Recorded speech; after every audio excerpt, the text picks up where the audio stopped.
call পাইছেন এবং কৈতিকা তারা তুলে লইছেন মহাদেব টিলা ঠিক বাজার মহাদেব টিলা বাজার বাইক আর বাইক দুই বাইকে সংঘর্ষ হয়েছে আর কি ঘটনা মানে দুই বাইকে সংঘর্ষ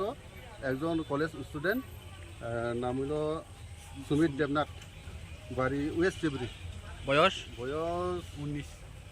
19 আরেকজনে মানে কিছু হয়েছে না তাই না রমেন গোস্বামী বাড়ি আন্তলি সিবেওয়ার কলেজ স্টুডেন্টটা কই যেতে আসলো বাড়ি যাইতেছিল কলেজ থেকে আপনারা কল করে তারা লইছেন হ্যাঁ হ্যাঁ কয় হাসপাতালে ঘটনা তো একটু আগে ধরেন হ্যাঁ এমন 2014 যে আহত হয়েছে তার অবস্থা কি দেখছেন একটা বাম সাইডের ঠ্যাংটা একটু ভাঙে গেছে আর কি